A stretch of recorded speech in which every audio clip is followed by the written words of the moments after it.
오늘 아침 전북권 주요 뉴스입니다. 국민의당이 전주 김제 통합론을 또 제기했습니다. 정치적 이해관계가 우선된 사안으로 지방선거 연관성까지 거론되고 있습니다. 의원들의 쌈짓돈으로 불리는 재량 사업비와 관련해 전직 도의원이 또 구속됐습니다. 현직 의원도 여러 명 수사 대상에 올라 있습니다. 완공된 지 2년도 안 된 아파트가 금이 가고 물이 새 입주민들의 원성이 크지만 하자 보수는 제대로 이루어지지 않고 있습니다. 전라북도 지방은 오늘 가끔 구름 많은 가운데 초여름 날씨가 이어지겠습니다. 여러분 안녕하십니까? 전주 MBC 뉴스투데이입니다. 전주시와 김제시를 통합해야 한다는 주장이 국민의당에서 거듭 제기되고 있습니다. 지역 주민의 의견보다는 정치적 이해관계가 우선된 사안이어서 현실화하기엔 넘어야 할 산이 많아 보입니다. 이종유 기자입니다. 도의회 임시회에서 국민의당 소속이자 전주 지역구인 김종철 도의원이 전주와 김제를 통합해야 한다고 주장했습니다. 김 의원은 전북이 발전하기 위해서는 중심축이 새만금 쪽으로 옮겨가야 한다며 전주와 김제를 통합해 100만 광역도시로 만들어야 한다고 주장했습니다. 서해안 쪽으로 전라북도가 중심축을 옮겨가기 위해서 1단계로 전주와 김제가 통합하고 완주까지 통합된다면 당장 도의회에서 반대 목소리가 나오고 있습니다. 민주당 소속이자 김제 지역구인 정호영 도의원은 김제 시민들이 반대할 뿐만 아니라 정치적 의도가 있는 문제라며 정면 반박했고 도정 질문 답변에 나선 송하진 지사도 여건이 성숙하지 않았다며 부정적 입장을 피력했습니다. 매우 유감스럽습니다. 그 발언의 의도가 의심스럽습니다. 김제 시민은 물론이고 국민의당 내부에서조차 이미 끝난 문제입니다. 전주와 김제 통합 문제는 지난해 국민의당 정동영 의원이 제기했지만 이후 같은 당 김종회, 김재부안 의원의 반발에 부딪히는 등 논란만 겪다 진전되지 못했습니다.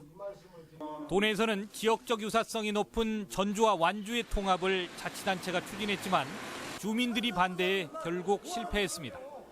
그만큼 지역 주민들의 의견과 공감대 형성이 중요하다는 반증이지만 이번에도 주민 의견은 묻지 않은 채 정치권이 일방적으로 나섰습니다.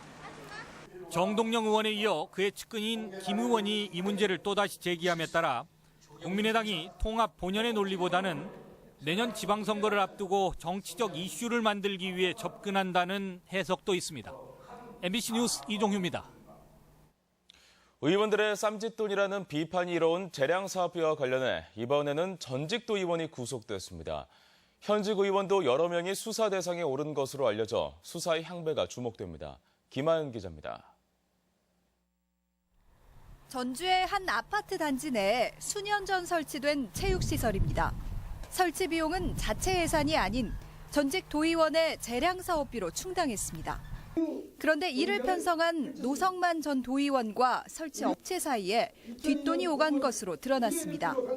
전주지검은 특정 업체를 통해 아파트 10곳에 재량 사업비로 체육시설을 설치해주고 업체로부터 리베이트를 받은 혐의로 노성만 전 도의원을 구속했습니다. 노 씨는 도의원 시절인 2012년부터 2년 동안 재량 사업비 리베이트로 1,540만 원을 받고 퇴임 후 540만 원을 추가로 받아 챙긴 혐의를 받고 있습니다. 가구 단지를 운영하던 노 씨는 해당 업체가 가구를 구입한 것처럼 꾸며 돈을 건네받은 것으로 조사됐습니다.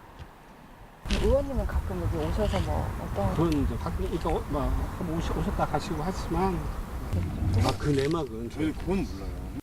노 의원은 혐의를 모두 부인하는 것으로 전해졌습니다. 지난해 말 구속된 강영수 전 도의원을 포함해 도내에서 재량 사업비 비리로 수감된 전현직 의원은 모두 2명으로 늘었습니다. 업자 4명도 이미 구속된 가운데 검찰 수사는 다른 의원들로 범위를 넓혀가고 있습니다. 현직 지방의원 중 최소 서너 명이 수사 대상에 오른 것으로 전해집니다. 선거 앞두고 하니까 서로 뭐 물어보지도 못하고 그냥 다 그래요. 또 조심스럽기도 하고. 지방 의원들의 리베이트 창구로 전락한 재량 사업비에 대한 검찰 수사가 어디까지 이어질지 관심이 쏠리고 있습니다. MBC 뉴스 김하연입니다. 석산 개발 과정에서 공무원과 업자 사이에 유착 의혹이 불거진 가운데 뒷돈을 받은 공무원들이 무더기로 적발됐습니다.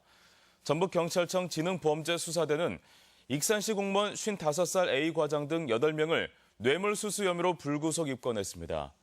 해당 공무원들은 골재 채취업자 55살 B씨가 아내 명의의 농업법인을 설립하는 데 도움을 주고 금품을 받은 혐의를 받고 있습니다.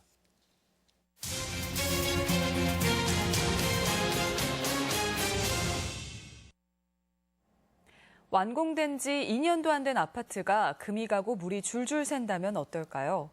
그렇지 않아도 입주민들은 속이 타들어갈 텐데 아파트 하자 보수까지 말썽입니다. 한범수 기자입니다. 완공된 지 2년이 채 안 되는 전주의 한 아파트입니다. 화장실 천장에서 물이 쉴 새 없이 떨어집니다. 답답한 집주인은 시공업체 측에 1년 넘게 하자 보수를 요구해 오고 있습니다. 마지못해 나온 하청업자가 비닐로 누수 부위를 가렸지만 제대로 된 수리는 기대조차 할 수 없습니다. 벽면 곳곳이 부풀어 도배가 엉망이 됐지만 이 역시 시공사는 보수 기간이 끝났다는 입장입니다. 가구들을 치우고 뭐 이렇게 하다 보니까 뭐 손상된 부분도 있을 거고, 그다음에 사용하시다가 좀 손상된 부분도 있는데 그런 거를 이제 저희 쪽으로 좀. 주민 공동시설인 지하주차장도 하자가 있기는 마찬가지입니다. 바닥 이곳저곳에 금이 가고 벌어진 틈으로 물이 새는데도 그대로 방치돼 있습니다. 이 아파트 주민들의 하자 보수 요구는 접수된 것만 무려 2천여 건, 불편함은 고스란히 입주민들 몫입니다. 엉망진창이 되잖아요. 지금 하자가 이렇게 많은데 이런 걸 빨리빨리 해줘야 하는데 안 해주니까 그게 깝깝해서 그러죠. 1년 전 새로 단독주택을 지은 이희경 씨도 하자 보수를 받지 못해 애가 탑니다. 방바닥이 갈라지고 구들장 연기가 빠져나가지 않아 점검을 요구했는데 건설사 측은 차일피일 시간을 미룰 뿐입니다. 나는 답답하지 여기 오면서 잘못한 거 아니냐. 와서 네가 와서 이제 허락 온나올 때 오더란다니까. 시공업체가 변명으로 책임을 미루는 사이 시민들은 편안해야 할 안식처에서조차 불편을 감내해야 하는 처지입니다. MBC 뉴스 한범수입니다. 최근 AI로 전국이 떠들썩한 가운데 전염병 관리에 대한 비상이 걸렸습니다.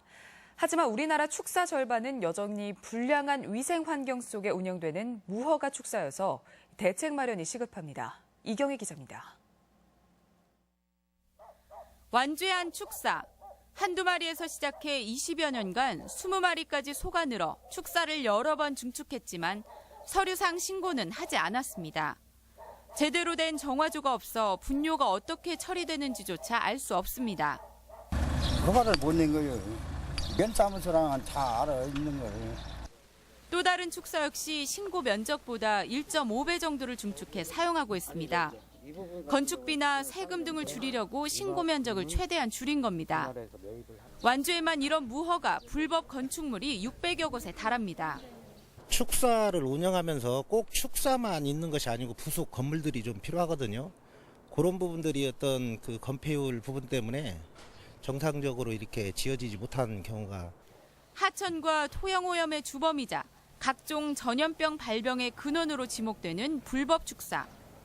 엉성하게 증축한 축사는 자연재해 시 안전이 우려될 뿐만 아니라 신고하지 않은 축사는 가축 전염병이 발생해도 체계적인 방역이 어렵습니다.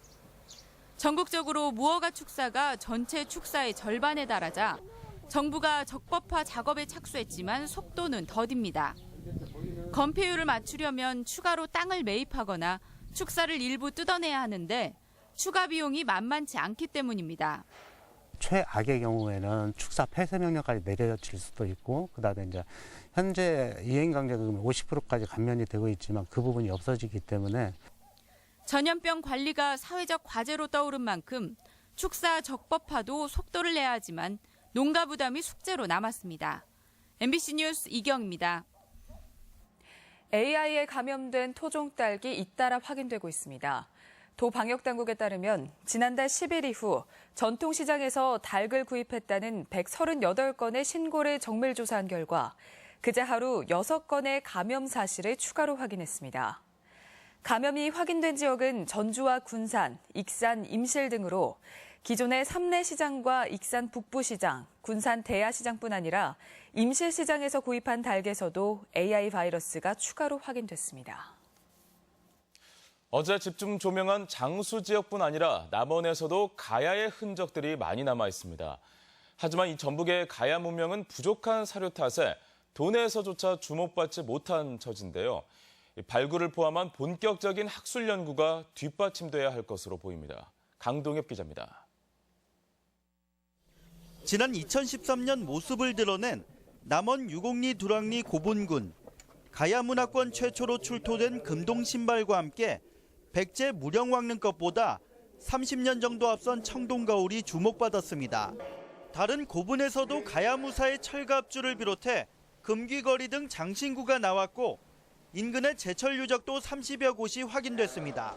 그 인문대로 보면 철기 문화가 상당히 발달된 걸로 알고 있거든요. 그렇다 보면 이쪽 남원이나 장수 지역에 가야의 큰 세력이 이처럼 가야의 흔적들이 적잖이 발견되고 있지만 전북은 가야사 연구에 변방에 머물러 있습니다.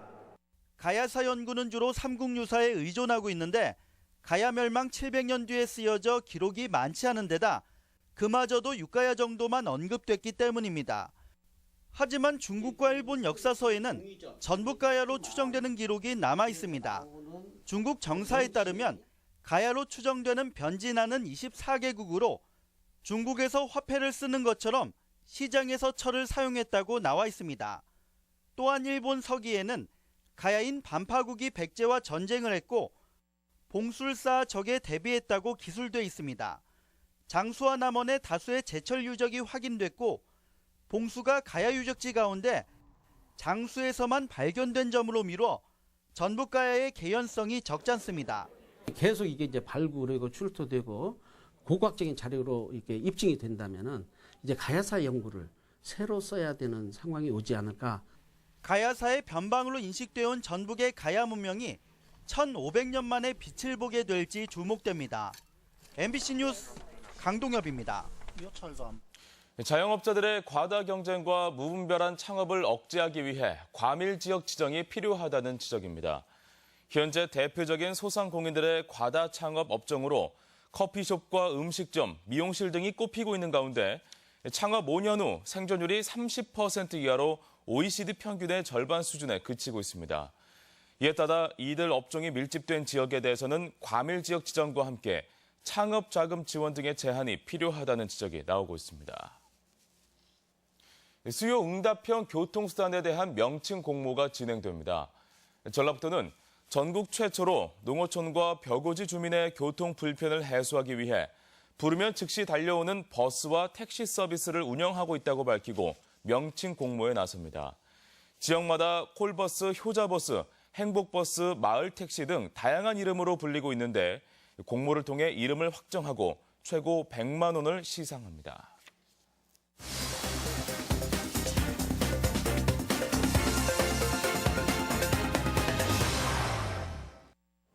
남원시가 민선 출범 22년 만에 지방채 없는 도시를 달성했습니다. 정읍시는 가축분유 지역단위 통합관리센터를 건립했습니다. 지역 소식 김한광 기자입니다. 남원시가 지방채를 전액 조기 상환해 건전 재정의 기틀을 다지게 됐습니다. 22년 전 648억 원이던 남원시 지방채는 지난달 말 전액 상환으로 지방채 제로 도시를 달성해 앞으로 일자리 창출과 서민 생활 안정 등의 재정을 효율적으로 활용할 수 있게 됩니다. 시민들의 복지를 위해서 또 남원의 중장기적으로 발전에 필요한 사업을 조금 더 원활하게 해갈 수 있는 그런 조건이 갖추졌다고 할 수 있겠습니다. 완주군이 로컬푸드 가공품 품질 관리를 강화합니다. 완주군은 200여 로컬푸드 가공업주를 대상으로 다음 달까지 식품 유해 요소 중점 관리 해썹 교육을 의무화하는 한편 신규 창업자 교육도 상하반기로 나눠 실시합니다. 정읍시가 가축 분뇨를 퇴비화하는 지역 단위 통합관리센터를 준공했습니다. 정읍면에 국비 등 88억 원을 들여 2만여 제곱미터 하루 95톤 처리 규모로 완공된 센터는 가축 분뇨를 퇴비화해 판매하는 시설로 새만금 유역 수질 개선도 가능할 전망입니다. 생산비를 절감해서 농업의 부가가치를 창출해서 농가 소득에 기여할 수 있는 그런 시설이라고 할 수 있습니다. 진안군은 축산농가 경쟁력 강화 방안으로 조사료 자금률 확대를 위해 지난 겨울 종자비와 장려금 등을 지급하고 유휴 농경지에 파종한 사료작물 수확을 최근 본격화했습니다. 초사료 작업은 축산농가의 생산비 절감과 축산업 경쟁력 도모를 위해서 절대적으로 필요합니다. 순창군이 농업과 관광을 연계한 의농업 체험관을 개관해 운영에 들어갔습니다. 인계면에 완공한 체험관은 부인과와 고혈압, 피부과 등 8가지 테마에 200여 약용작물을 심어 체험을 가능하게 한 시설로 치유 농업과 연계한 관광 효과가 기대됩니다. MBC 뉴스 김한과입니다. 2017 전국 생활체육 대축전이 열렸습니다.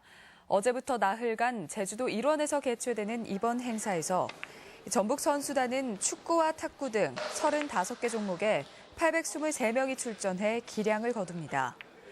생활체육 대축전은 17개 시도의 생활체육 동호인들이 경기를 통해 교류하고 친목을 다지기 위해 해마다 열리고 있습니다.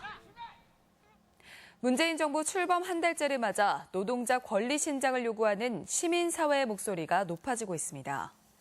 민주노총 전북본부는 복수노조 체제에서 가입자 수가 가장 많은 대표노조만 교섭권이 인정되고 있다며 법을 개정해 소수노조의 권리를 보호해야 한다고 주장했습니다.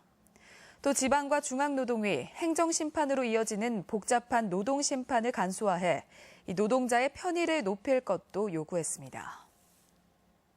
우리 지역 행사와 문화 소식입니다. 정읍시립국악단은 오늘부터 10월까지 매월 보름 정읍사 공원에서 달하 높이곰 도다샤 상설 공연을 갖습니다. 제3회 대한민국 민속악 축제 두 번째 무대가 오늘 국립민속국악원 예음헌에서 있습니다. 춤으로 표현하는 댄스 뮤지컬 사랑하면 춤을 춰라가 오늘 김제문화예술회관에서 공연됩니다. 군산시 보건소는 오늘 예술의 전당에서 치아의 소중함을 배우는 인형극을 마련했습니다. 장난감 등으로 표현한 여준환 작가 개인전이 오는 11일까지 전주 공간 시은에서 열립니다. 도교육청은 내일 전북교육문화회관 공연장에서 수도권 주요 대학 입시 정보 설명회를 갖습니다. 익산 기세배 보존회는 내일 전라북도 무형문화재 제25호인 익산 기세배 공개 행사를 개최합니다. 과일 등을 저렴하게 구입할 수 있는 전북 삼락농정 장터가 오늘까지 도청 민원실 뒤에서 운영됩니다. 전라북도 지사배 전국 킥복싱 대회가 내일 전주 실내체육관에서 치러집니다. 전라북도 경제통상진흥원은 창업시장 활성화를 위해 오늘까지 청년 창작가, 작은 창업 과정 교육생을 접수받습니다. 날씨입니다. 전라북도 지방은 오늘 가끔 구름 많은 가운데 초여름 날씨가 이어지겠습니다. 낮 최고 기온은 전주 28도, 군산 26도 등 26도에서 29도의 분포로 어제보다 2에서 3도가량 높겠습니다. 바다의 물결은 서해남부 전 해상에서 0.5에서 1m로 일겠고 서해안에는 곳곳에 짙은 안개가 예상됩니다.